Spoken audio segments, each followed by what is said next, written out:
Assalamualaikum warahmatullahi wabarakatuh.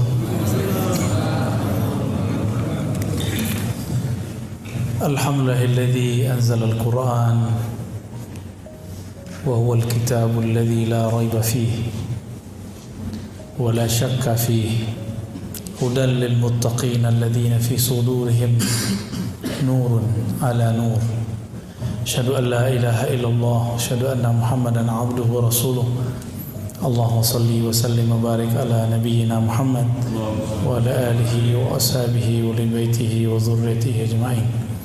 Salatu wassalamu alayka ya Rasulullah. Bapak Ibu yang makan Allah, sahabat-sahabat jamaah Masjid An-Ni'mah, semoga diberikan nikmat zahir dan batin.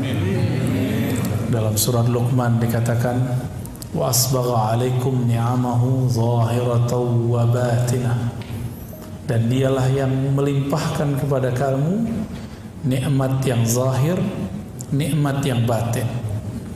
Nikmat yang zahir, badan sehat, tapi kalau pikiran gak sehat, nyaman gak hidup?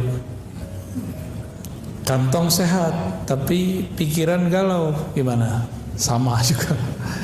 Maka nikmat itu jangan hanya diminta nikmat fulus, minta juga nikmat ruhani kepada Allah Subhanahu wa ta'ala. Karena harta itu banyak habis, sedikit pasti cukup. Nah, tinggal kalau banyak bersyukur, kalau sedikit ya bersabar kepada Allah Subhanahu wa ta'ala. Untuk membuka kalbu pikiran kita, mari kita bacakan surah Al-Fatihah. Juga kita kirimkan untuk pengarang kitab ini, Al-Imam Ibn Athaillah Sakandari. Al-Fatihah. A'udzubillahi minasyaitonir rajim. Bismillah. Iyyaka na'budu wa iyyaka nasta'in.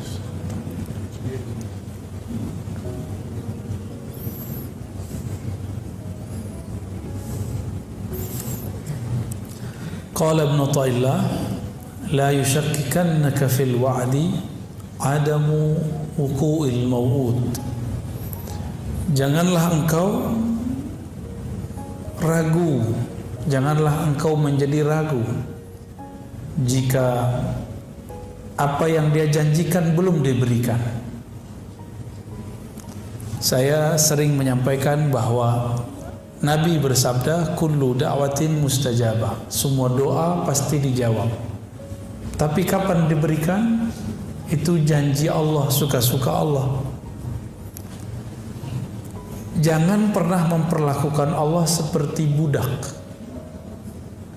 apalagi memperlakukan Allah seperti anak buah. Minta sekarang, jadi sekarang juga. Allah itu Rabbul Alamin. Rabbun bahasa Arabnya dapat diartikan tuan, pemilik.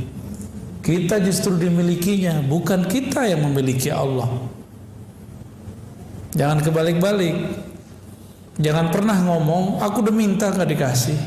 Memang kamu siapa?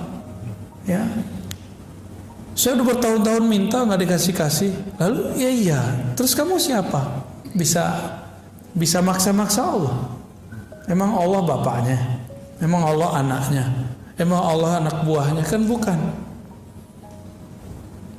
Kita gak berbuat apa-apa untuk Allah, terus minta-minta sesuatu, malu. Pilih, tidak minta dikasih, minta dikasih tapi waktunya suka-suka dia. Pilih mana Pak? Enggak minta. Apa yang harus dilakukan? Tunaikan tuntutannya. Apa yang dituntut dari kita? Wa'bud rabbaka hatta ya'tiyal yaqin. Sembahlah Allah, kenalilah Allah sampai kamu benar-benar yakin. Ya, ada tuh di belakang kan.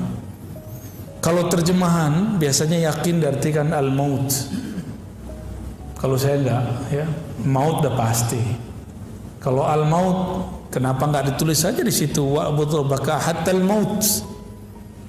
Maka terjemahan kita lain. Al-yaqin, yakin. Yakin itu al-i'tiqad al-jazim, keyakinan yang mantap kepada Allah Subhanahu wa ta'ala.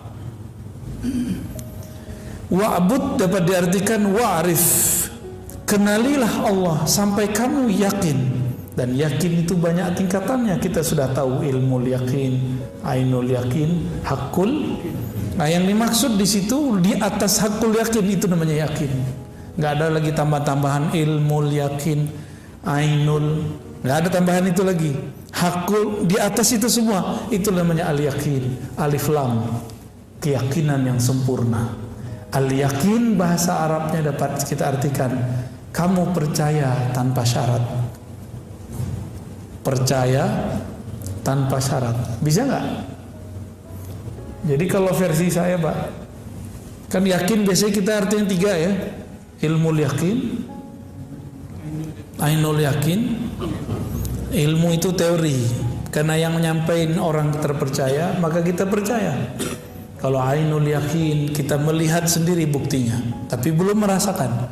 Kalau hakul yakin, kita merasakan. Kalau al yakin, rasa tidak rasa, kita yakin tanpa syarat. Bisa nggak? Kayaknya susah ya. Kalau nggak rezekinya lancar, nggak baca waqiah ya. Jadi kalau seandainya rezeki nggak nambah karena duha, nggak mau duha lagi. Bener. Kayaknya begitu sih ya. Kenapa semuanya harus bersyarat sama Allah? Allah memberi kita tanpa syarat. Saya mau tanya, kita nyembah Allah untuk kita? Di surat Luqman, bersyukur kepada Allah itu bukan untuk Allah. Linafsi, siapa yang bersyukur kepada Allah kembali ke dirinya sendiri. Jadi Allah nggak butuh kok syukur kita. Jangan GR amat. Ya, la yushakkikannaka fil wa'di adamu wuqu'il mau'ud.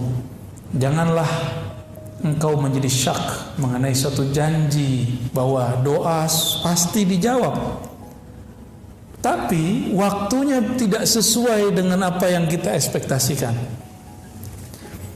Wa in ta'ayyana zamanuh, meskipun zamannya sudah jelas.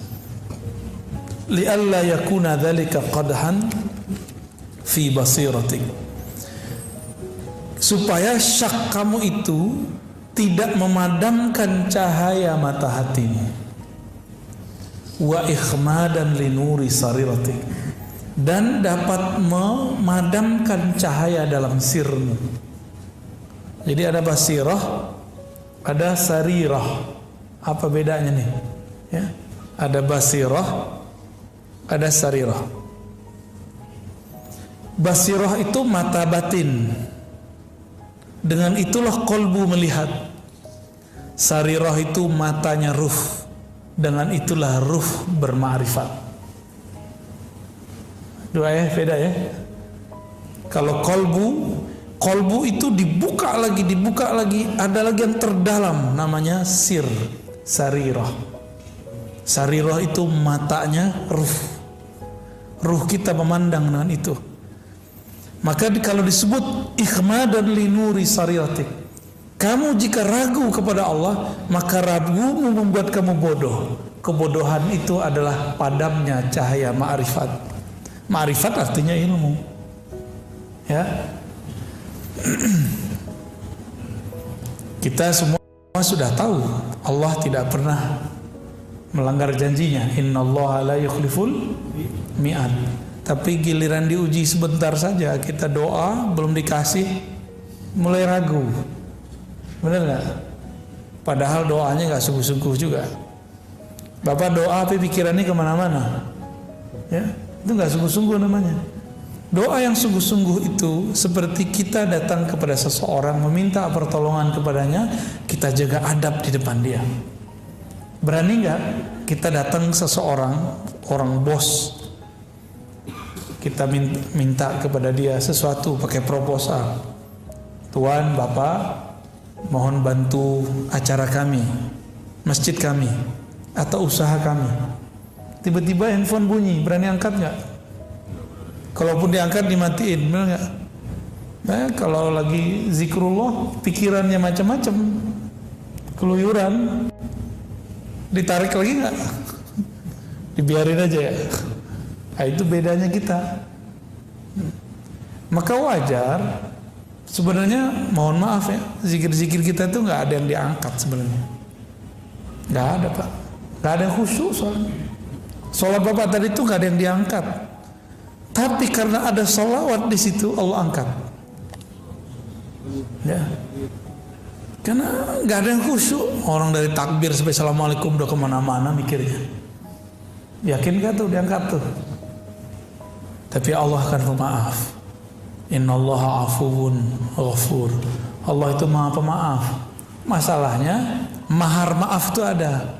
Bersalawat kepada baginda Rasulullah sallallahu alaihi wasallam.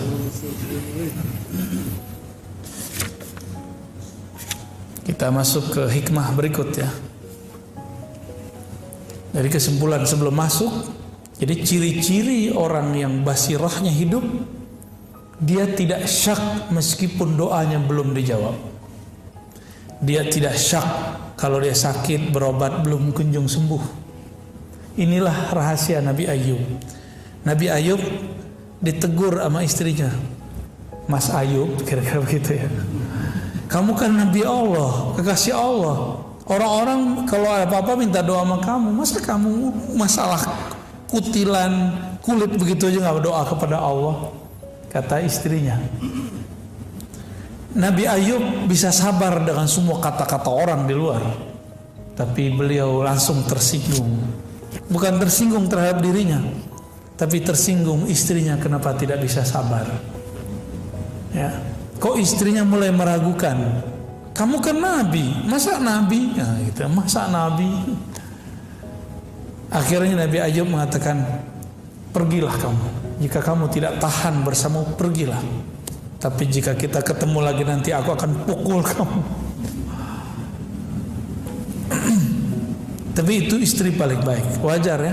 Di zaman dulu nggak boleh istri ngeluh. Ngeluh dikit boleh cerai.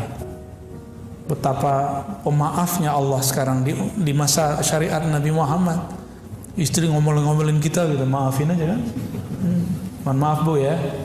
Di zaman Nabi Ibrahim punya mantu. Sesekali dia kunjungi anaknya lagi keluar rumah. Kata Nabi Ibrahim, ternyata mantunya lupa ini mertua dia, karena jarang datang. Karena nikahnya waktu itu tidak ada Nabi Ibrahim. Nabi Ibrahim tidak hadir saat Nabi Ismail nikah. Dites sedikit doang, gimana Neng nikah sama Mail? Kira-kira begitu Pak kalau bahasa sininya ya. Apa jawaban si? Oh payah, Bang Mail payah, makan susah, minta beli ini beli itu nggak dikasih. Oke, oh gitu. Cuma pertanyaan begitu, jawabannya 3 jam. Apa kata Nabi Ibrahim? Nanti sampaikan ke suamimu, aku ini orang penting baginya. Kalau suamimu pulang, sampaikan ganti pasak pintu ya.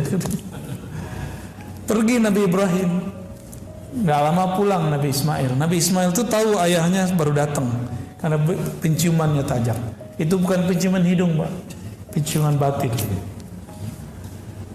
Nabi Ismail langsung nanya, tadi ada orang datang ya? Langsung nanya, iya Mas, iya Bang. Lupa dia. Terus apa pesannya? Ya langsung nanya. Jadi Nabi Ismail punya firasat nih. Apa pesannya? Karena dilihat gak masuk, cuma di luar aja. Berarti ada sesuatu nih. Kalau babe gue gak masuk ke rumah bahaya nih. Kira-kira begitu. Kata orang tadi, orang aki-aki tua tadi, udah jelek, rewel lagi gitu. Punya pesan lagi. Pesannya apa? Ganti pasak pintumu. Oh gitu. Ya sudah, besok aku antar kau pulang. Oh, maksudnya apa Bang? Kamu pasti membeberkan aibku, kelemahan suamimu. Tuh hati-hati tuh ngomong di status Facebook tentang perihal-perihal kelemahan rumah tangga. Memang gak ada lagi tempat cerita. Sampai harus berbicara, harus nyatet status. Ya. Coba hidup di zaman Nabi Ismail, di syariat Nabi Ibrahim boleh diceraiin, ya malah disuruh. Itu kalau dihitung sekarang banyak gak perempuan yang pantas diceraiin? Ya, tunggu dulu bang. Cowok-cowok juga pantas digugat cerai. Bapak Ibu yang bukan Allah, syariat zaman dulu itu betul-betul ketat. Di zaman nabi-nabi terdahulu tidak boleh ngambil harta rampasan perang, nggak boleh. Di zaman Nabi boleh. Di zaman Nabi terdahulu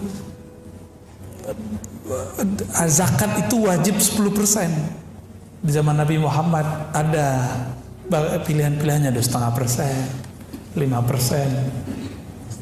Ya, ada. Makanya sampai sekarang agama tersebut yang masih ngikut katanya agama nabi-nabi terdahulu masih 1/10. Lah gede banget tuh Pak 1/10 itu. Makanya di negara-negara Eropa yang maju, gereja-gereja sepi. Karena pajaknya sudah mahal, asuransinya mahal, ditambah kalau masuk gereja 10. Gereja sono Pak ya, kalau di sini saya nggak tahu. Kalau di kita ada juga LDIU lebih parah lagi. Bisa di atas 10 dia. Ya. Jadi kita hidup di Indonesia BPJS cuma 100.000, 150.000 udah deh. Udah ngomel tiap hari ya. Coba Bapak kalau dipakai ala Eropa, pajak 40%. Berani nggak hidup di Eropa begitu? Makanya wajar sekolah di sana gratis, tol nggak bayar, tapi parkir bayar Pak. Parkir sono langganan. Jadi kita ini karena nggak pernah keluar, selalu ngomong wah negara ini negara zolim. Kita nggak mau perbandingan. Kalau nggak suka kritik aja, nggak usah bilang-bilang zolim. Emang situ ngerti luar negeri, ya. Kalau nggak ngerti-ngerti amat, kita mending uskut, kul khairan atau usmut, liasmut, atau diam. Itu lebih baik, ya. Apalagi kan anak muda Pak sekarang belum kemana-mana. Aduh, saya gergetan dengerin orang-orang begitu. Ya. Kita nggak senang aja, tapi jangan berlebihan gitu. Idza fataha laka wijhatan min at-ta'arruf fala tubali ma'aha qalla 'amalu. Kamu jangan kegeeran, kira-kira begitu maksudnya. Jika Allah bukakan suatu bab ma'rifatullah, tapi amalmu masih sedikit, jangan geer, biasa aja gitu. Fala tubali ma'aha in qalla 'amalu. Jangan ngerasa sesuatu, biasa aja, ya. Fa innahu ma fataha lak illa wa huwa yuridu an yata'arraf ilaik. Allah kalau membukakan pintu ma'rifat. Pintu ma'rifat itu pengenalan, rasa, cinta. Pernah gak sesekali lagi gak niat ngapa-ngapain, pas sholat ternyata bergetar sesekali? Pasti pernah. Itu di saat Bapak Ibu lagi lupa untuk khusyuk, dikasihlah Allah khusyuk. Hilang nafsu mau khusyuk, diberilah khusyuk. Jadi kapan kita diberi khusyuk? Obsesi khusyuknya hilang. Karena kalau kita punya obsesi, obsesi itu menjadi Tuhan. Allah itu ingin disembah wahdahu la syarikalah. Bukan pengen hamba itu merasa khusyuk terus nyembah dia. Karena merasa tenang terus nyembah dia. Berarti kita nyembah tenang, bukan nyembah dia. Bisa bedain? Ya, ini dua hal yang berbeda. Kalau nyembah Allah, mau tenang nggak tenang, itu urusan lain. Mau khusyuk nggak khusyuk, sembah saja dia. Kan Allah nggak suruh. Allah mengatakan coba wa'bud rabbaka, sembah sajalah Rabbmu. Hatta ya'tiyakal khusyuk, nggak ada dalilnya. Yang ada cuma hatta ya'tiyakal yaqin. Sampai yakin itu tumbuh dalam dirimu tanpa syarat. Nggak ada lagi istilah ilmu yakin, ainul yakin, hakul yakin. Yang ada hanya al yakin, keyakinan tanpa syarat. Hakul yakin mesti dites. Kita tes dulu baru kita percaya itu hakul yakin. Kalau al yakin itu makomnya Sayyidina Abu Bakar. Beliau tanpa menguji Nabi, dia percaya kalau itu Nabi Muhammad sallallahu alaihi wasallam. Bismillah.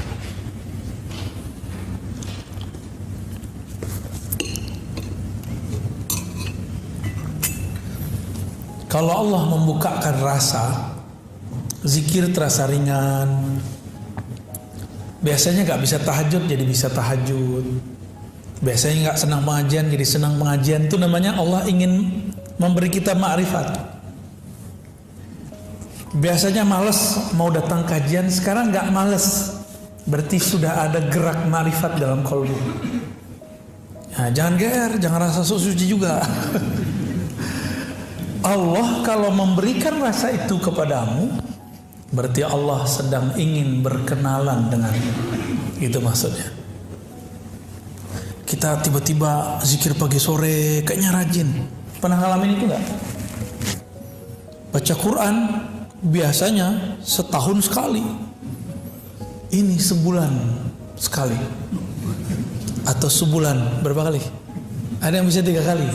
Berarti 10 hari khatam. Terus bilang, oh keren juga gue ya. Pertama kali saya menghafal Quran, Pak, hanya seminggu. Untuk pemula bisa hafal 1 juz. Saya hitung-hitung untuk kertas. Wih, tebel juga ya. Takjub itu. Wow, berarti otakku luar biasa. Berapa lembar nih? Saya hitung-hitung. Habis itu 3 bulan gak nambah 2 juz.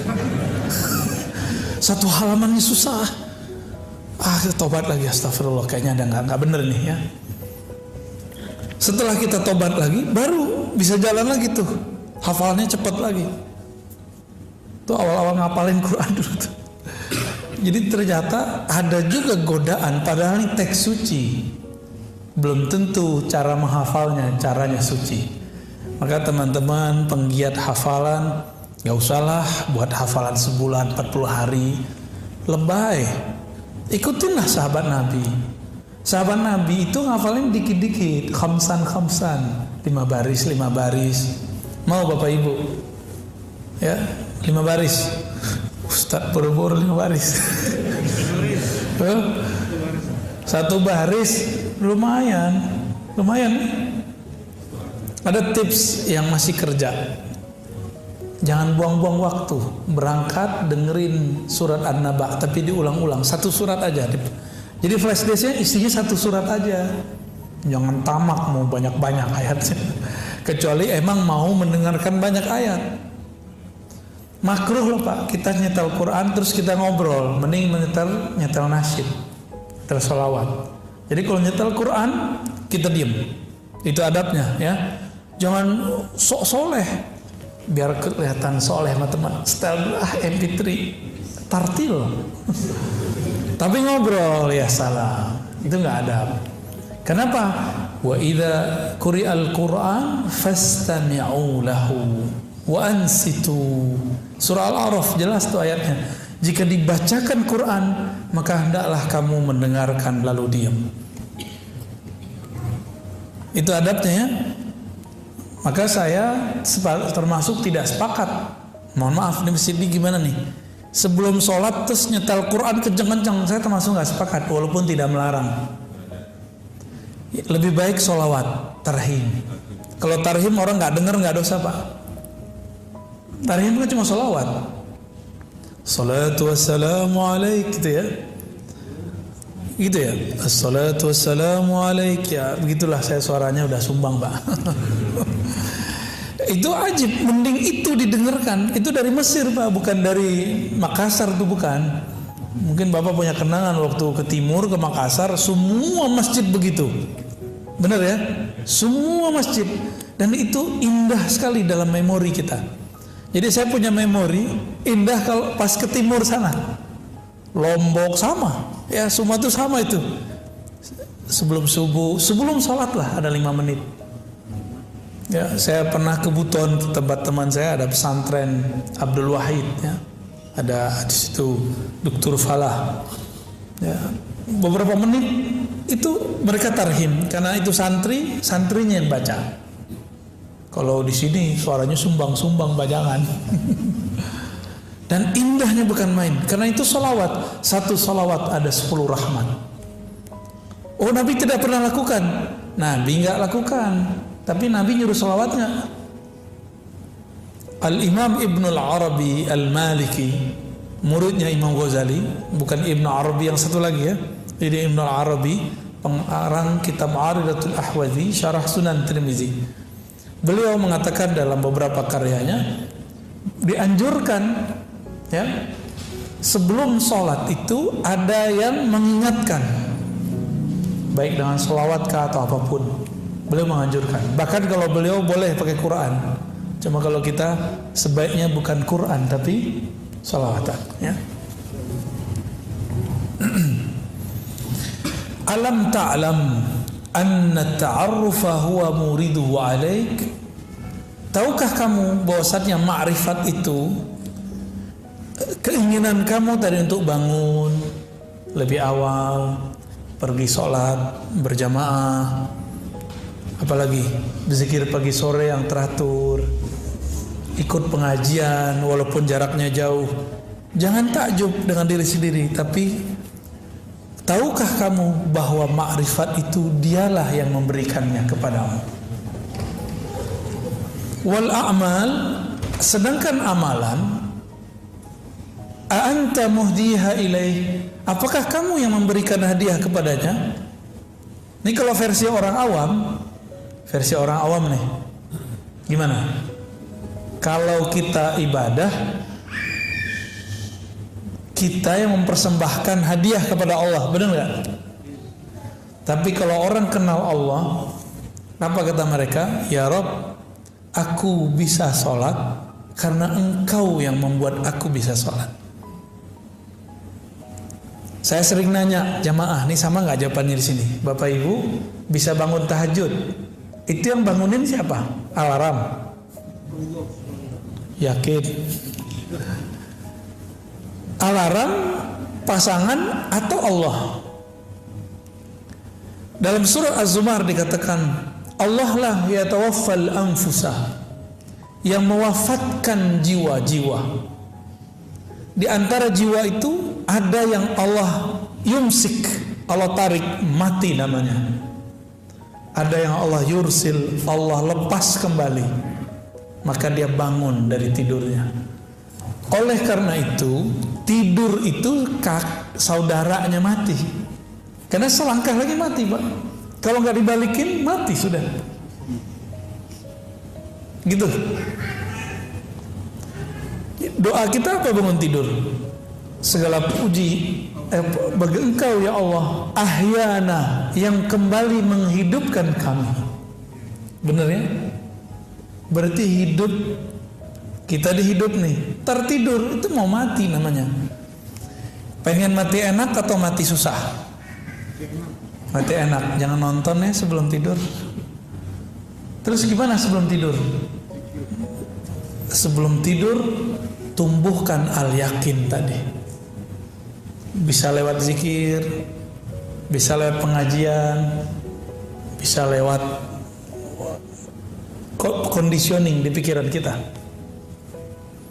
Coba malam ini tidur, semua dendam kita buang, bisa nggak? Bisa nggak Pak? Utang sih bayar, dendam jangan. Bisa nggak?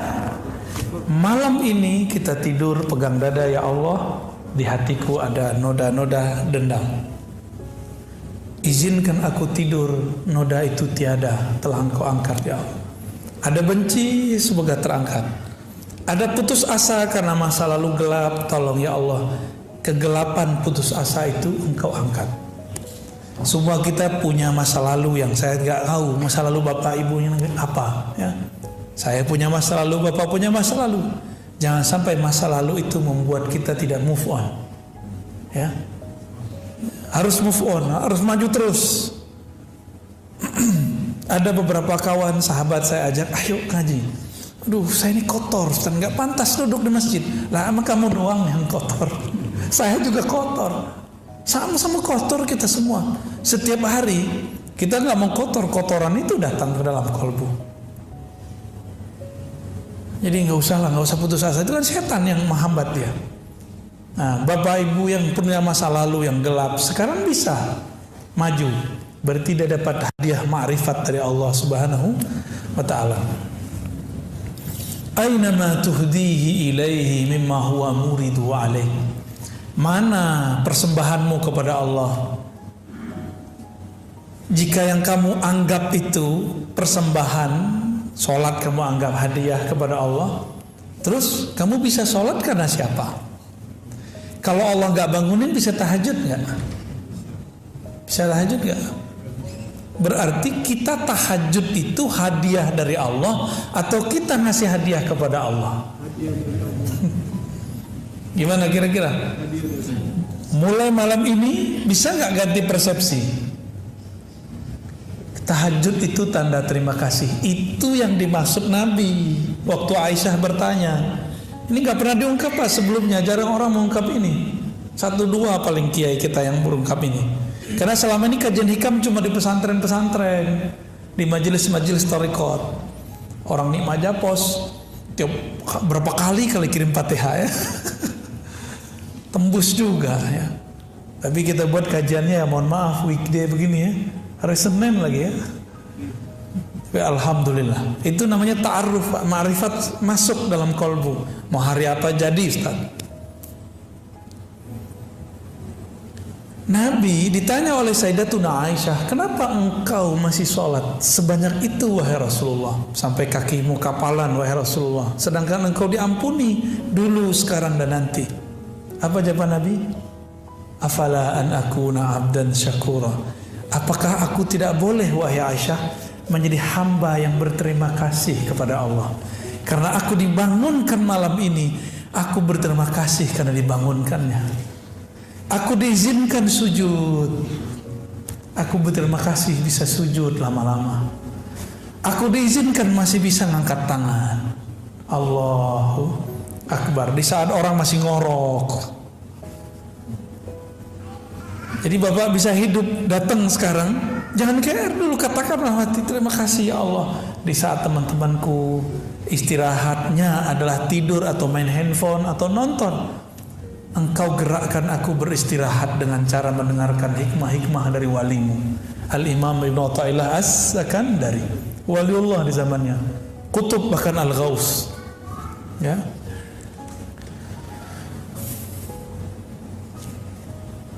Maka beliau kasih pertanyaan, wa aina ma tuhdi ilaihi mimma huwa muridu alaik. Itulah kata-kata Nabi.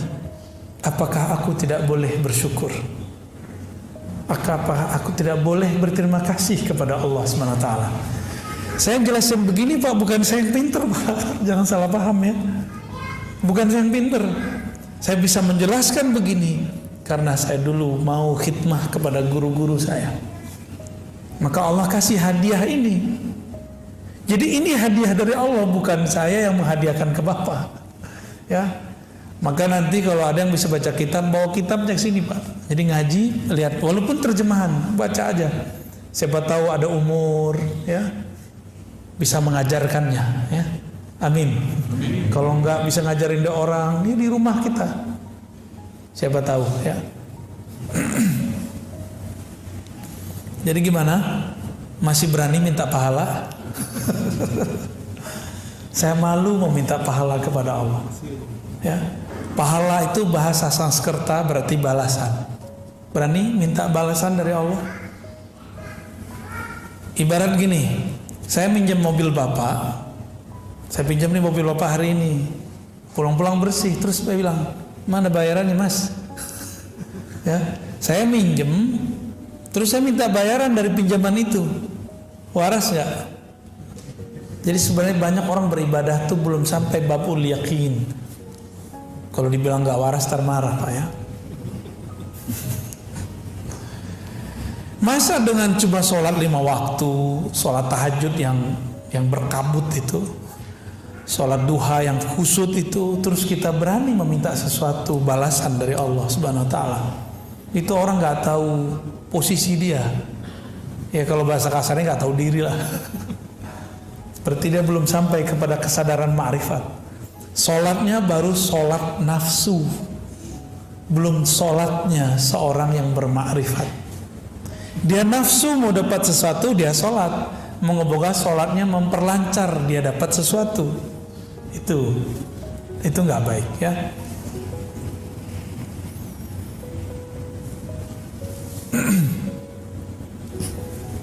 Saya tanya lagi, masih berani minta pahala? Gimana? Paham nggak saya ngomong apa dari tadi? Paham ya? Hikamnya berat Pak, tapi insya Allah saya bahasakan bahasa ringan. Apa yang kita lakukan dari ibadah, zikir, belajar, semuanya adalah hadiah ma'rifat dari Allah. Karena itu hadiah darinya, pantaskah kita selesai menerima hadiah terus minta hadiah lagi? Gitu, hadiah pahala. Saya rasa nggak pantas. Maka saya mengimbau diri saya sendiri dan kita semua yang hadir cukup meminta pahalanya. Maka benarlah imam-imam kita mengajarkan sholat, lalu selesai sholat bacanya lillahi astaghfirullahaladzim. Sebelum sholat membaca astaghfirullah, asyhadu an la ilaha illallah, asyhadu anna rasulullah, usolli fardal maghribi atau fardal isya'i, bla bla bla bla, belakangnya lillahi ta'ala. Itu wajar supaya nggak minta macam-macam ya. Kalau masih minta macam-macam berarti belum dapat ma'rifat, baru dapat amal gitu. Jadi kalau kita buat dua tuh model cara orang beribadah ya. Ini banyakannya pegangan nih Pak.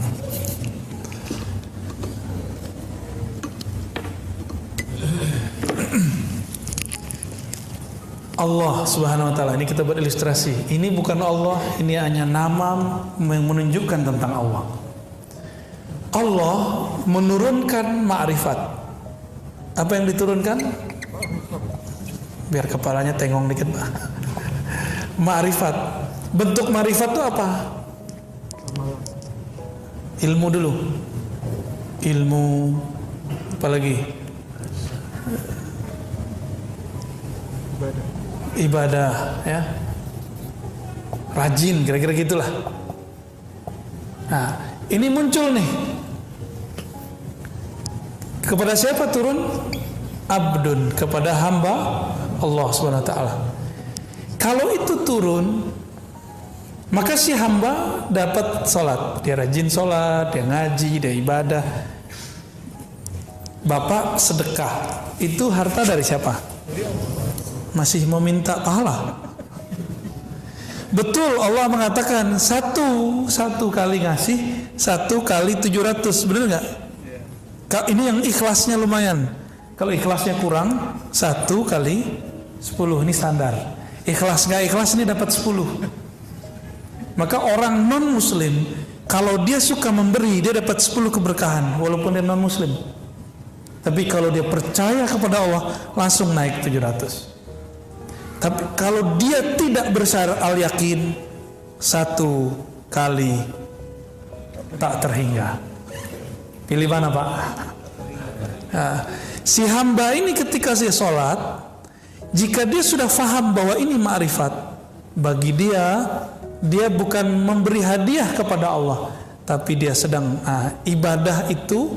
Kalau si hamba datang kepada Allah disebut dengan ubudiyah. Apa arti ubudiyah? Penghambaan. Itu artinya, bukan ibadah. Penghambaan. Jadi sholat itu bukan lagi untuk minta pahala. Maka saya berharap jamaah kita malam ini mulai dewasa rohaninya. Jadi kedewasaan rohani ditandai dengan sholat tidak minta sesuatu lagi kepada Allah. Siap malam ini? Siap. Nggak minta khusyuk, nggak minta tenang, nggak minta pahala, nggak minta surga. Yang diminta cuma Allah, pemilik surga dan neraka. Itu. Allah mengatakan aqimis salata li dzikri. Surat Taha ayat 14. Salatlah kamu untuk sekedar mengingatku. bukan supaya tenang. Ingat saja aku, nanti pasti tenang. Karena kalau orang dia mencari ketenangan, dia nggak pernah tenang. Emang tenang itu apa?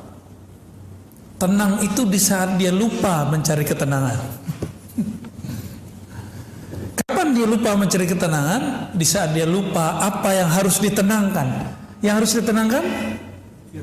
Pikiran, hati. Lupakan itu, baru masuk ke zikrullah. Maka zikir itu ada tingkatannya 3. Tingkatan zikir, Pak. Pertama, zikir menyebut. Ya, ini tingkatan zikir nih. Kalau kita buat tingkatan zikir, zikrullah ya.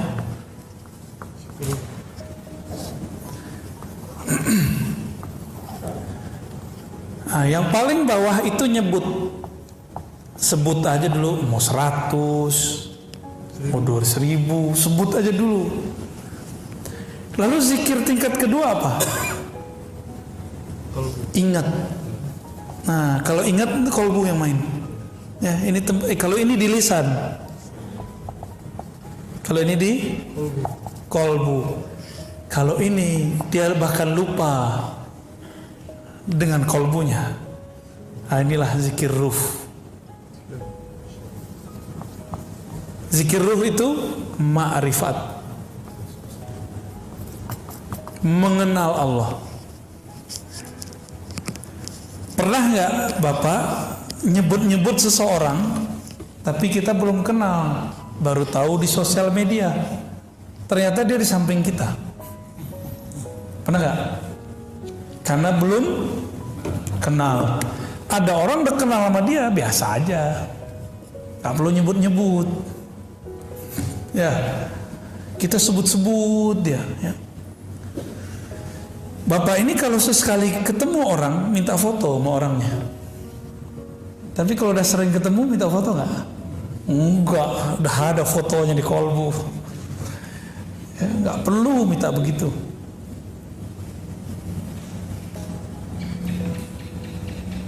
Nah, itulah modelnya. Ya. Menyebut, mengingat, bermakrifat, mengenal. Makrifat artinya mengenal. Kalau sudah mengenal, Allah jauh nggak dari kita? Allah dekat apa jauh? Allah sangat dekat. Karena dia sangat dekat, dia nggak perlu disebut-sebut, dia nggak perlu diingat-ingat. Cukup dia dikenal, didekati, diajak ngobrol. Kalau udah kenal, ngobrol nggak? Tapi kalau belum kenal, berani nggak ngajak ngobrol? Sungkan kita, diem-diem aja kita sama dia. Maka zikir tertinggi adalah zikir mengenal.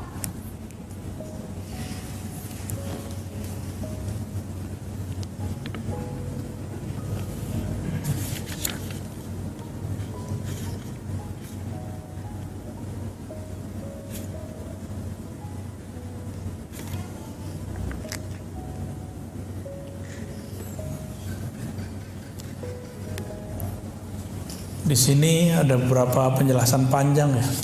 Tapi kalau saya bacain penjelasannya, hikmahnya nggak banyak dapat, Pak. Kita cukupkan ya. Hikmah baru aja lagi. Ya. Hikmah keberapa nih? 6. Udah 6 ya? 8 apa 6? Tadi 1, 2, sekarang yang ketiganya. Ya, hitung aja Pak ya. Tanawwa'at ajnasul a'mali litanawwu'i waridatil ahwali. Tanawwa'at, bermacam-macam jenis amalan. Ajnas, jenis. Jadi jenis itu dari bahasa Arab. Jinsun, jins. Pakai jins gak Pak? Itu beda lagi ya. Jins itu bacanya ya. Kalau ini jinsun, jim nun sin. Jenis bahasa Indonesia, genus dalam bahasa pengetahuan lama ya. Tanawwa'at, kenapa bermacam-macam amalan itu? Kenapa amalan itu nggak kayak malaikat? Malaikat itu yang sujud aja. Ada malaikat itu dia kalau ibadah dari awal penciptaan itu cuma ruku. Nabi ditanya, wahai Rasulullah, apakah zikir yang paling utama? Apa kata Nabi? Zikir yang paling utama adalah yang paling utama dibaca oleh malaikat di langit. Subhanallah wa bihamdi, subhanallahil azim. Yang tadi Bapak baca ya. Subhanallah wa bihamdi, subhanallahil azim. Jangan pakai terjemahan, pakai makna dari saya. Subhanallah, sungguh hebat Engkau ya Allah. Wa bihamdi, Engkau maha terpuji ya Allah. Subhanallah, subhanallah bihamdi, subhanallahil azim. Sungguh hebat Engkau ya Allah, Engkau maha agung ya Allah. Itu maknanya. Kalau kita menerjemahkan maha suci, kayaknya ada yang perlu disuci-sucikan. Emang Allah butuh disucikan? Enggak. Jadi terjemahan ini kan terjemahan masa lalu, abad-abad tahun 1600, berarti abad 17 ya, oleh Syekh Abdul Rauf As-Singkili. Subhana itu diartikan maha suci. Ini harus direvisi, karena di zaman itu maha suci itu artinya maha hebat kalau versi kita sekarang. Nah, jadi harus diganti tuh istilahnya. Di zaman itu orang ngerti maksud maha suci. Di masa sekarang maha suci itu terjemahannya adalah maha hebat. Ya. Dari mana kita tahu? Bapak kalau ketemu orang Arab yang benar Arabnya, kalau dia melihat sesuatu yang menakjubkan dia bilang subhanallah, gitu. Ya. Melihat yang cantik sekali atau gagah sekali itu dibilang subhanallah, gitu. Ya. Saking dia merasa hebat banget ini. Kok ada orang secakap ini gitu. Atau dia menyaksikan suatu kejadian yang di luar logika dia akan ngomong apa? Subhanallah. Itu orang Arab. Lain dengan Masya Allah, beda lagi. Mungkin gak dalam semalam orang pindah kota tanpa pakai pesawat, tanpa pakai bus, tanpa pakai alat dari Jakarta ke Surabaya dalam waktu cuma sedetik. Mungkin. Mungkin. Tapi kalau terjadi kita bilang apa? Subhanallah, ajaib. Ajib gitu ya. Ajib itu bahasa Arab tapi ala Betawi, Pak. Ya, bahasa Arab tapi rasa Betawi. Ajib. Orang Arab juga bingung, padahal ajib itu dalam bahasa Arab itu artinya aneh loh gitu. Di bahasa kita ajib menjadi luar biasa. Maka subhanallah itu artinya sungguh hebat. Saya menganjurkan Bapak Ibu kalau nonton itu yang ditonton penemuan ahli-ahli ilmuwan kita mengenai darah, hebatnya jantung, dahsyatnya otak, satu molekul di tubuh. Aduh, kalau kita lihat itu tubuh kita langsung bertasbih lagi, Pak. Baik. Amalan itu banyak jenisnya karena pemberian Allah juga beragam bentuknya. Itu hikmah malam ini. Kenapa ada zikir subhanallah, ada zikir Allahu Akbar, ada zikir la ilaha illallah? Karena rahasia yang Allah mau beri juga beragam. Allah kaya atau miskin? Kaya. Karena dia kaya, maka dia ingin memberikan kita macam-macam hadiah. Bapak punya teman gak orang yang tajir? Tajir baik hati, sering ngasih hadiah gak? Kalau gak pelit hati, medit. Apabila ada orang kaya, dia suka ngasih hadiah sama kita karena dia senang. Pasti hadiahnya macam-macam. Kadang ini, kadang itu, kadang ini, dan kadang-kadang surprise. Allah lebih kaya daripada yang kita bayangkan. Dia ingin kita menerima itu. Tapi Allah Subhanahu wa taala ingin kita siap menerimanya. Allah nggak butuh tasbih, kita nggak butuh. Allah nggak butuh sholat, kita nggak. Yang Allah mau dari kita adalah engkau siap-siaplah menerimanya. Itu. Kita mau kasih motor ke anak kecil umur 10 tahun. Tanda sayang atau bunuh? Ya, konyol atau hebat? Konyol itu. Allah itu ingin memberi sesuatu, hambanya itu siap gitu. Maka anak-anak muda nih ya, yang suka main sosial media, nggak usah haus popularitas, nggak kuat nanti kalau populer ya. Orang yang menghambakan popularitas tersiksa. Kalau satu orang dislike tuh tersiksa ya. Ada orang ngeritik dikit, sakit hati. Kalau hamba syuhrah, abdus syuhrah, hamba popularitas. Kan sekarang anak-anak cita-citanya kalau ditanya, bang mau jadi apa? YouTuber. Aduh, masya Allah. Saya kaget-kaget tuh anak-anak ditanya begitu sekarang. Dia nggak tahu resikonya. Orang kalau sudah terkenal dengan satu brand, dia harus memaksakan dirinya seperti itu, dan itu sandiwara yang paling menyiksa diri. Bapak tahu orang yang nyanyi pop yang umuran Bapak itu loh Pak?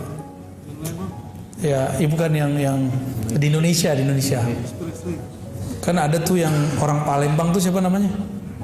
Yang pernah di TVRI terus dipecat. Bukan, masih hidup. Siapa namanya gitu? Itu kan dia keluarga musisi segala macam. Itu terkenalnya ngepop, tapi di rumah ngedangdut Pak. Tapi kalau dia main dangdut di luar, itu merusak brandingnya. Itulah popularitas. Saya dulu pernah diundang oleh seorang motivator bersama teman-teman saya. Kebetulan waktu itu kita ngurusin lembaga dakwah.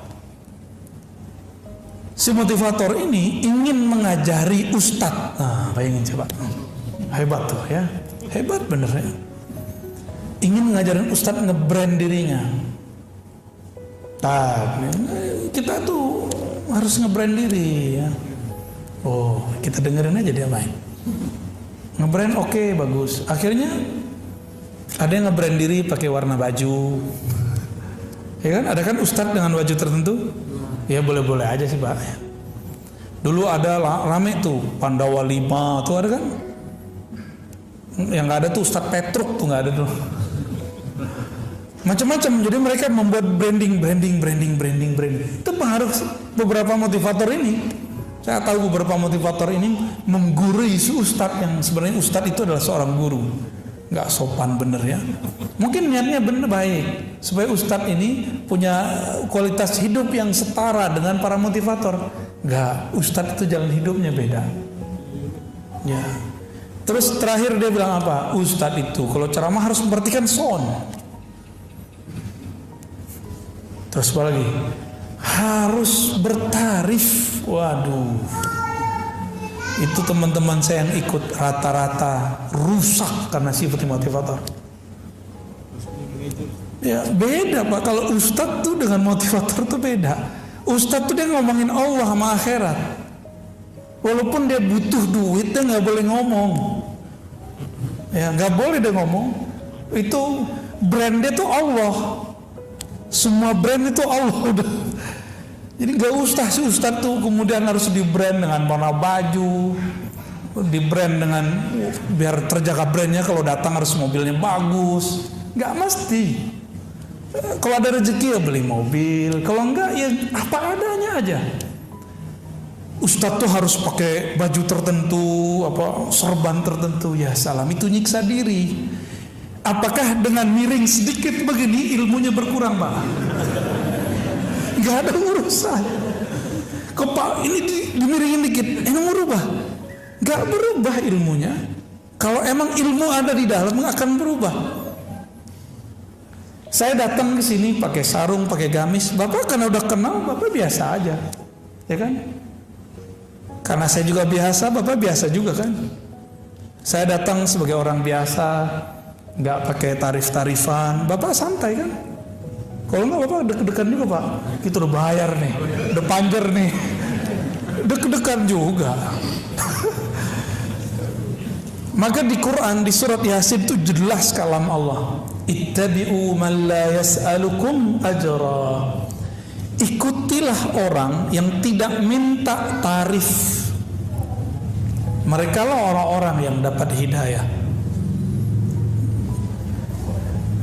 Kalau bahasa Imam Malik, wa ma lillahi baqiya. Suatu karir, karya, kinerja, dakwah karena Allah pasti kekal. Kita ini gak ada yang sempurna, Pak. Tapi kalau kita nempel kepada Allah, sempurna jadinya. Semua kita punya dosa, tapi kita nempel kepada ampunan Allah, kita diampuni oleh Allah. Salat kita gak ada yang bagus, tapi kalau kita nempel kepada ridha Allah, Allah akan baguskan salat itu. Ya. Ketika seseorang baca Alhamdulillah, maka akan ada suatu kondisi di kolbunya kalau dia berkoneksi dengan Allah. Pahami dulu makna Alhamdulillah. Alhamdulillah artinya thanks God, ya, syukran ya Allah, terima kasih ya Allah, semua pujian itu milikmu ya Allah. Allah itu dipuji sebagai tanda terima kasih, maka ditulislah segala puji. Kalau di abang sebelah kan puji Tuhan, ya. Akhirnya sama-sama garing. Ini baca Arab, ini baca terjemahan, sama gak sama garing. Menurut saya cukup kita katakan terima kasih ya Allah. Itu lebih dahsyat. Ya, syukuran ya Rabb. Itulah rasa syukur. Syukur ya Allah, gitu artinya. Kalau baca Allahu Akbar, apa yang dirasakan? Ya Allah, Engkau besar, kami kecil. Kalau kita bawa pikiran banyak mau sholat, cukup baca takbir. Bapak manai takbirnya. Itu semua pikiran kita langsung mengecil.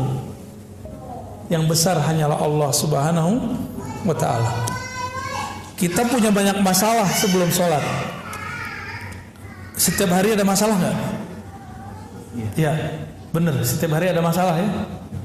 Bener. Ada yang gak punya masalah tiap hari? Pasti punya masalah. Masalah Bapak Ibu nih banyak nih, gak usah curhat ke siapa-siapa. Ya, gak usah curhat ke ustadz, gak usah curhat ke teman, gak usah. Curhat kepada, cukup katakan Allahu Akbar, ya Allah masalahku banyak, tapi Engkau ampunan rahmatnya, bantuannya lebih banyak, jalan keluarnya lebih banyak. Itu selesai cepat itu Pak. Selesai cepat itu. Jadi kita ini mentok karena kita jalan lewat jalan buntu. Coba mundur dulu, kan gak mau mundur. Mundur, cari yang baru. Maka zikir itu membuat orang mau mundur dari kesalahannya supaya maju mencari yang benar. Itu yang disebut taubat. Ya. Jadi pribadi taubat itu bukan pribadi yang sering baca astagfirullah, astagfirullah, astagfirullah. Itu namanya bacaan istighfar. Ya, taubat itu pribadi yang tidak menyalahkan siapa-siapa, tapi dia menyalahkan dirinya.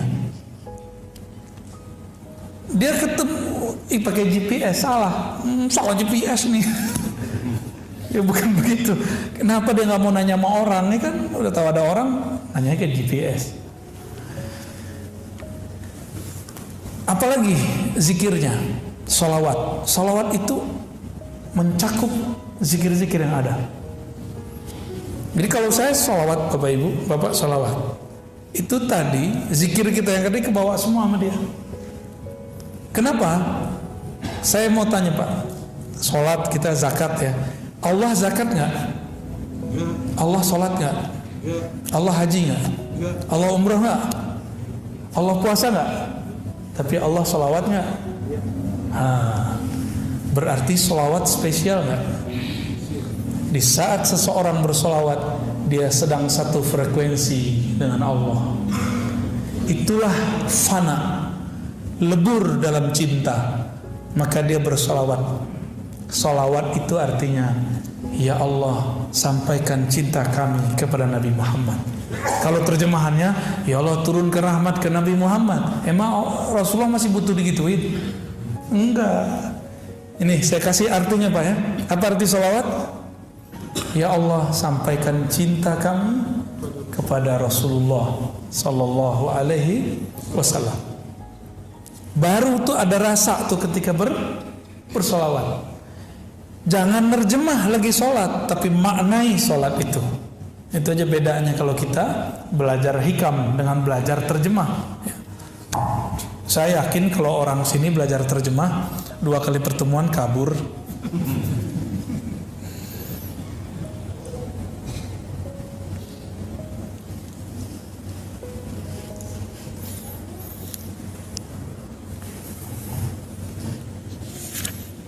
Kata pensyarah kitab ini, saya bacakan biar berkah juga ya, Imam Ibnu Abbad.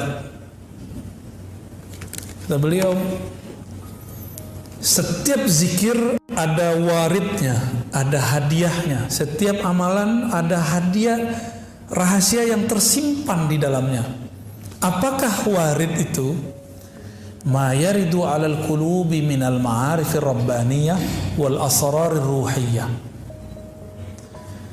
Warid itu adalah suatu kondisi rohani di mana kolbu mendapatkan makrifat dari Allah dan rahasia-rahasia darinya. Ketika Bapak sujud, rasanya apa? Kepala pegel. Itu doang. Imamnya kelamaan nih, gitu. Berarti belum dapat asrarnya. Tapi Bapak sujud terus terasa, ya Allah, kepalaku sekarang di titik terendah di bumi. Bahkan dia lebih rendah daripada tempat buang air besarku. Yang kita bedak-bedakin tiap hari itu ya Bu ya. Ini mas-mas ini pakai bedak kan nih? Gak usah lah, cukup istri kita aja yang cantik ya. Kita gak usah jadi cowok cantik ya. Rawat sih boleh, tapi jangan bikin riuh untuk badan sendiri. Laki-laki itu gak usah begitu ya. Apabila kolbu kedatangan rasa, masuk rasa itu, rasa ya Allah, kepalaku lebih rendah, aku taruh serendah-rendahnya, bahkan lebih rendah dari tumitku. Itu Bapak kecanduan sujud dan Pak. Enak sujud begitu, terasa tuh nikmat sujud. Tapi temukan sendiri rasa itu ya. Tadi itu kunci-kuncian yang kita kasih. Jadi kalau zikir, saat sujud, itu yang kita rasakan. Jangan ngayal kemana-mana. Nabi kasih benefit. Aqrabu ma bainal abdi wa rabbihi fis sujud. Itu benefit. Sedekat-dekat hamba kepada Allah lagi sujud, ya, maka berdoalah kepada Allah. Kan begitu di hadisnya. Nabi kasih jalan kalau orang masih mau doa. Tapi sujud yang sebenarnya masih perlu doa nggak? Nggak perlu lagi doa. Sujud itu sudah di dalamnya doa, ya. Karena Nabi setiap kali memintakan syafaat kepada Allah untuk kita, Nabi sujud dulu. Jadi nanti di akhirat Bapak Ibu, Nabi itu makhluk paling sibuk. Dia nggak sempat mikirin diri sendiri, nggak sempat mikirin siapa-siapa dalam dirinya. Yang dipikirkan ummati, ummati, ummati. Setiap kali mau lewat itu ada datang orang cari, wahai Rasulullah bantulah kami, wahai Rasulullah bantulah kami. Di tangannya sudah ada daftar orang yang dia mau bantu. Itulah kekasih-kekasihnya, ulama-ulama pewaris ilmunya, mewarisi sifat-sifatnya. Tidak hanya mewarisi serban dan jenggotnya, tapi juga mewarisi karakter-karakter rahmatnya. Itu ditandain nama Rasulullah tuh. Lalu sahabat bertanya, wahai Rasulullah, bagaimana cara engkau nanti tahu bahwa itu adalah umatmu, sebanyak itu umat? Jawaban Nabi, aku mengetahuinya dari ghurran muhajjalin, dari pancaran bekas wudu. Wudu itu isinya apa? Cuci-cuci muka? Bukan. Wudu itu membersihkan zahir, mensucikan batin. Sebagaimana Allah memandang kolbu manusia, maka di akhirat Nabi diizinkan memandang kolbu manusia. Ya, kalau di dunia Nabi tahu, dikasih tahu isi hati orang, tapi nggak boleh berhukum.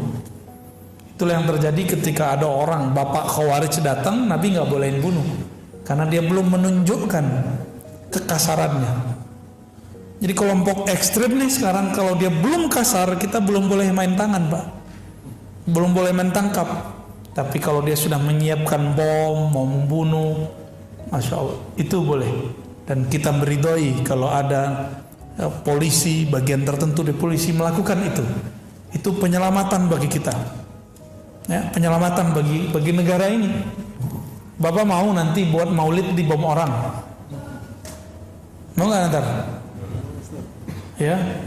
Nah, maka kelompok-kelompok ini sekarang muncul itu diberangus oleh salah satu perangkat kepolisian. Kita doakan mereka supaya tetap tulus kepada Allah Subhanahu wa taala ya.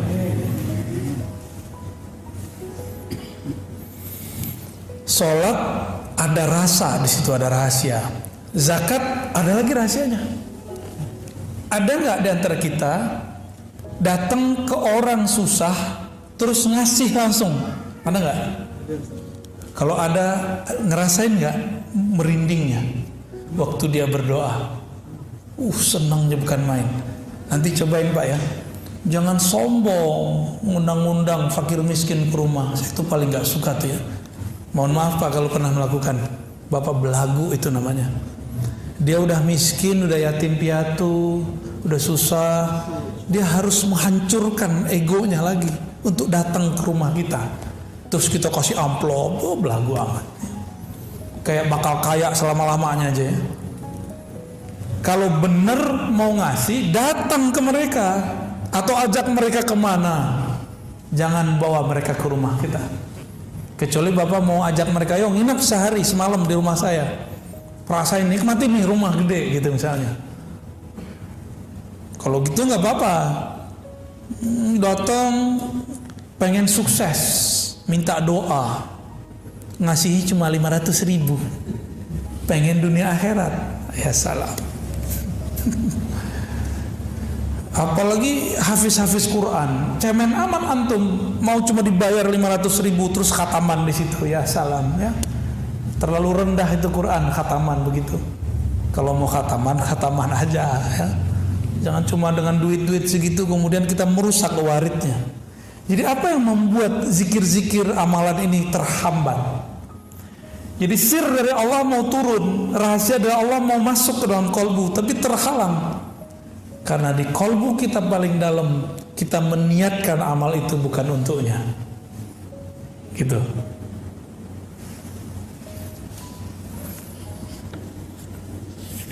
Jadi kalau Bapak Ibu ntar wiridan, udah ya, ijazah yang lama tuh simpen aja. Zikir biar kaya tuh simpen Pak. Apalagi zikir mahabbah simpen udah nggak usah.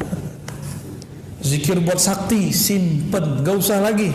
Sekarang zikir yang biasa, lalu katakan aku berniat menyebut Engkau ya Allah karena Engkau layak disebut. Aku memujimu ya Allah karena Engkau layak dipuji. Aku menyembahmu ya Allah karena Engkau layak disembah, bukan karena aku pengen menjadi kaya. Aku baca surah Al-Waqiahmu ya Allah karena Engkau layak ayat-ayatmu dibaca, bukan karena pengen usahanya lancar. Bisa nggak begitu?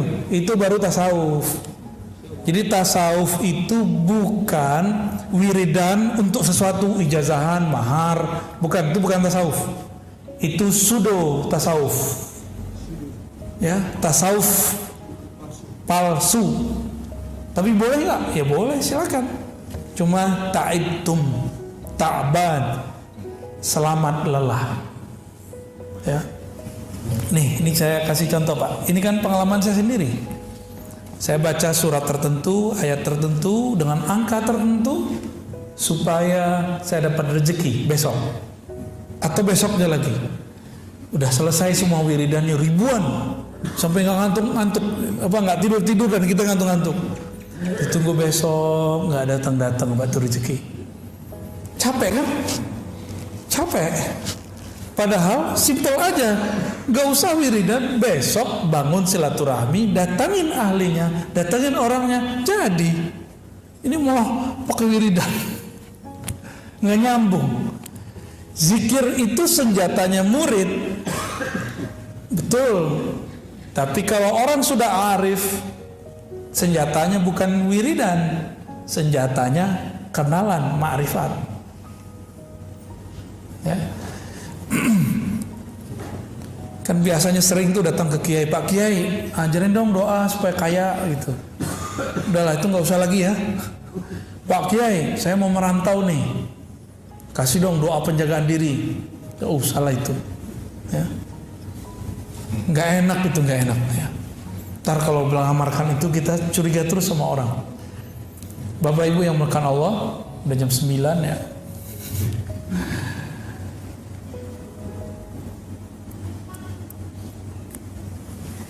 Ketika warid itu datang, kadang-kadang berefek. Ada orang tuh tiba-tiba rajin ibadah. Ada ketika datang sir itu dia nangis. Ada yang ketika datang rasa itu dia rindu. Nah, dan itu kita praktekin Pak. Di sini nggak ada yang ikut talqin zikir kemarin ya. Kita ketika talqin zikir waktu di Ciputat, didik doang ngajinya. Nah, yang talqin di Ciputat, di dekat UIN. Pas syahadat ada yang merasakan sesuatu, tapi tidak merasakannya waktu baca Fatihah. Ada yang waktu Fatihah merasakan sesuatu, tapi tidak merasakannya saat istighfar. Ada yang menangis-nangis dalam istighfar, tapi kebingungan ketika baca Qul huwallahu ahad. Ada yang tersentuh baca kulhu, tapi dia bingung pada sholawat. Tapi rata-rata Pak, di bab sholawat semuanya hanyut. Mau kolbu keras, kolbu lembut, semuanya hanyut karena merindukan Rasulullah SAW. Karena dalam sholawat itu ada unsiyah, keintiman kolbu dengan kekasih, yaitu Rasulullah SAW.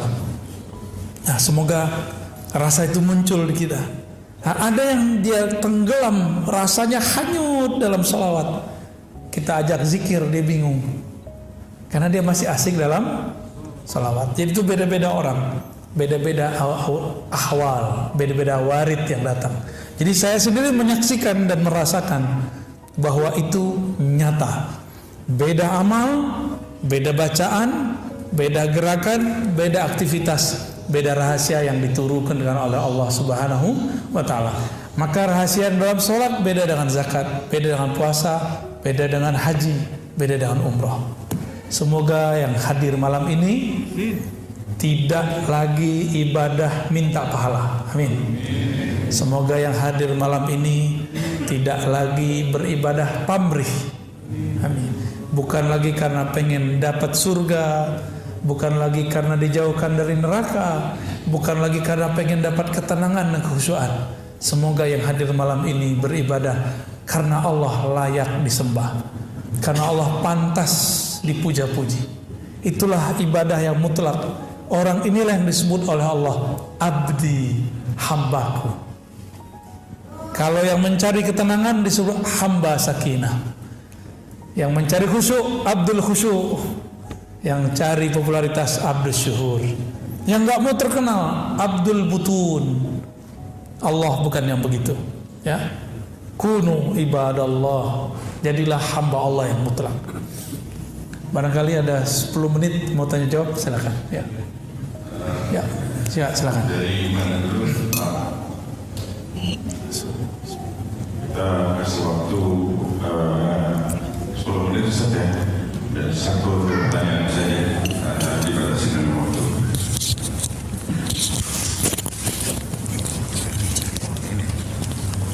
Oke. Assalamualaikum warahmatullahi wabarakatuh. Assalamualaikum. Terima kasih Bu ya. Semoga sehat terus Bu ya. Amin, amin ya Rabbi. Saya anggap Buya itu adalah guru saya. Terus guru, karena saya juga nggak punya guru. Terus saya ingin menceritakan spiritual saya Bu ya. Dan waktu kemarin saya udah 2 kali, dan terakhir kemarin itu berkat Buya saya amalkan sholat witir itu wajib.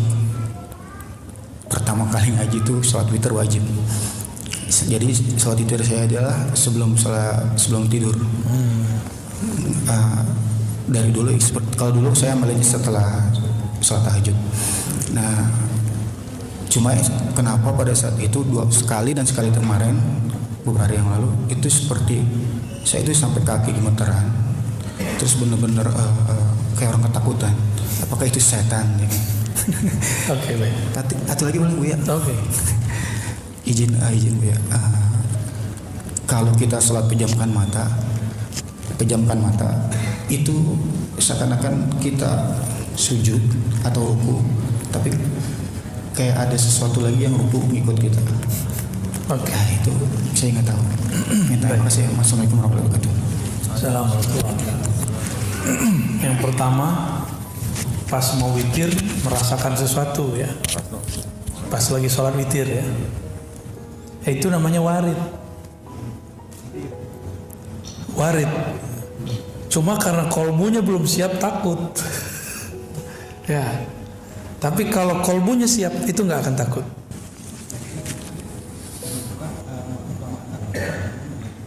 Nah ini ada tips dalam hadis Abu Daud ya, amalkan ya, supaya nanti kalau mau witir sama aja, mau sebelum tidur atau setelah tahajud sama. Dalam hadis Abu Daud diajarkan kalau mau qiyamul lail, bacalah 10 kali subhanallah, subhanallah wa bihamdihi, atau subhanallah aja 10, alhamdulillah 10, Allahu akbar 10, la ilaha illallah 10. Itu namanya conditioning. Jadi biar kolbunya siap untuk merasakan nikmatnya sajian tahajud, sajian witir, hidangan aurat, maka berzikir sebelum kita qiyamul lail, berzikir sebelum witir. Ya, apa tadi? Subhanallah, alhamdulillah, masing-masing. Jadi jangan subhanallah, alhamdulillah, bukan. Subhanallah, subhanallah, subhanallah, subhanallah, begitu ya. Alhamdulillah, alhamdulillah, alhamdulillah. Ayo terus. Allahu akbar, Allahu akbar, la ilaha illallah, la ilaha illallah 10 kali.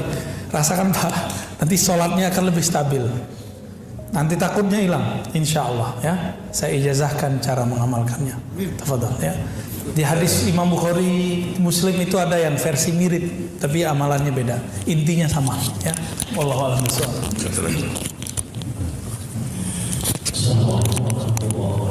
Assalamualaikum.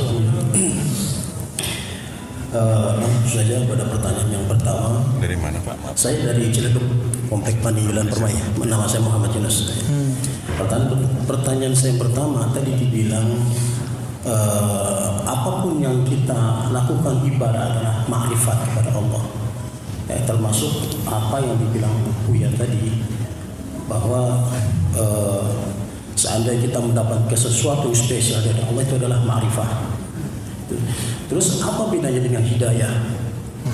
Yang kedua, saya terus terang sebelum subuh selalu melakukan sholat hajat 2 rakaat. Dan lagi-lagi tadi Buya mengatakan bahwa apa yang kita lakukan semuanya ibadah termasuk sholat.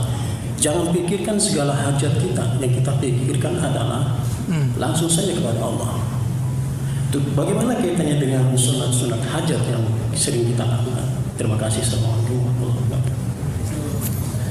Ya, nah yang pertamanya saya lupa lah, ingatnya hajat dulu ya. Sholat hajat itu sebenarnya diperdebatkan oleh ahli fikih. Yang ada itu sebenarnya sholat himmah. Idza hamma ahadukum, jika seseorang kamu punya keinginan, atau hamma berarti punya urusan, itu arti hamma. Hadis Abu Daud, hadis Tirmizi juga ada, tapi yang saya ingat nih hadis Abu Daud. Lalu dikatakan di situ, fa'asbihil wudu, salatlah 2 rakaat, sempurnakan wudu'mu, falisalli rakaatain, salat 2 rakaat. Lalu faliyatullah, doalah kepada Allah. Coba lihat doanya, ternyata itu doa yang kita sebut doa istikharah. Jadi doa sholat hajat itu isinya doa istikharah. Coba lihat inti sholat istikharah, bukan memaksa Allah, bukan mengajukan permintaan kepada Allah, tapi sholat istikharah, sholat hajat itu adalah menyerahkan hajat kita kepada Allah, menyamakan kemauan kita dengan kemauan Allah. Apa kata kita?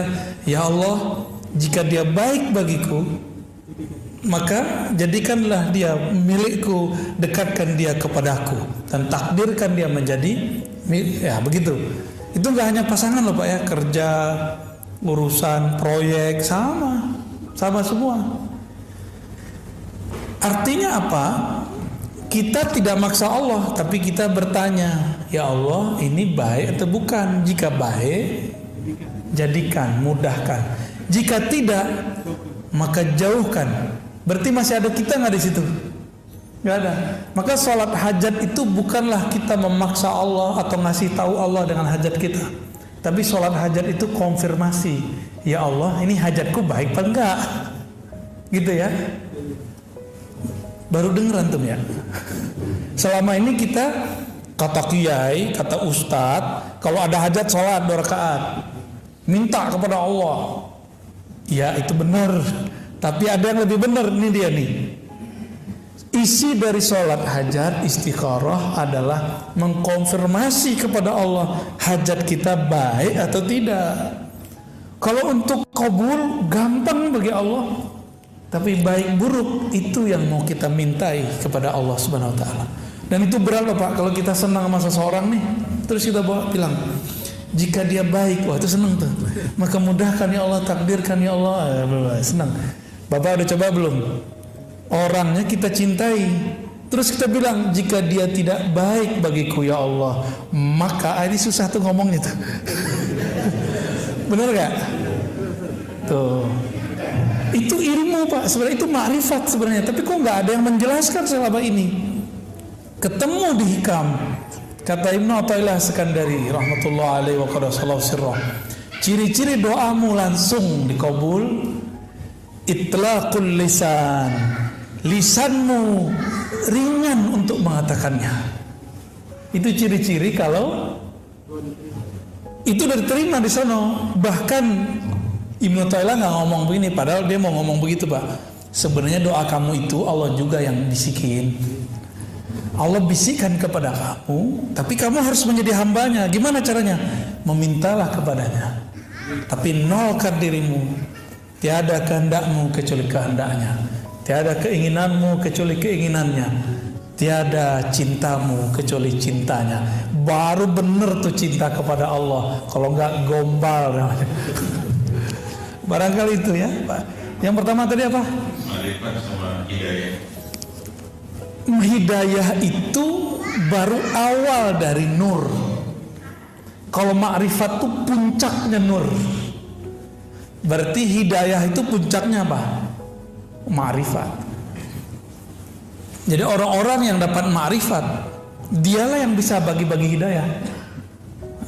Maka di Quran itu dibagi 2. Kadang Nabi disebut innaka la tahdi man ahbabta. Kamu tidak dapat memberi hidayah siapa yang kamu mau. Itu ma'rifat maksudnya ya.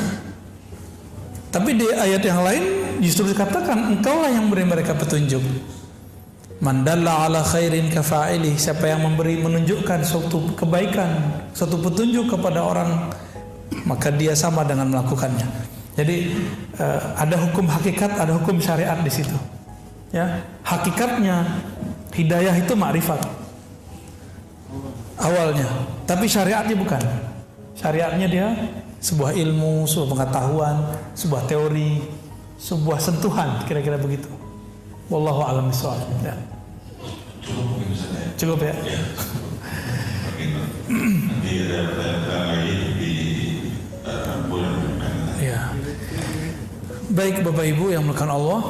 Nah, maka lain kali kalau mau pakai kertas lebih cepat ya. Nanti kita jawab sependeknya. Bapak Ibu yang bukan Allah, sahabat-sahabat, teman-teman semuanya, saya yang mengajar ini bukanlah orang yang suci, bukan orang yang sempurna. Saya manusia biasa. Kebetulan, kebenaran dapat hadiah ma'rifat dari Allah. Inilah yang kita bagi-bagi sebagian ya. Semoga hadiah-hadiah ini diridhoinya. Amin ya rabbal alamin.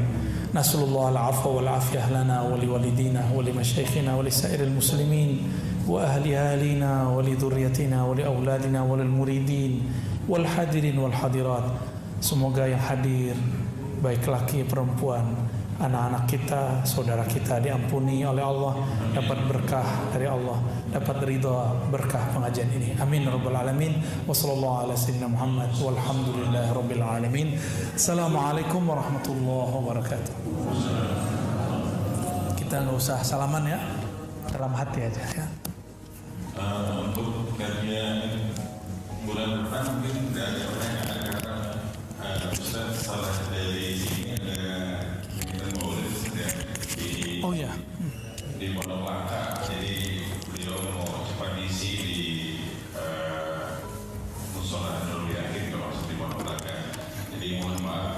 disampaikan dengan kita secara tertulis pertanyaan yang memang masih bisa dikumpulkan nanti. Terima kasih atas perhatiannya. Ya. Di mana? Mana bapaknya? Nanti bareng. Pagi nemenin pagi. Oke.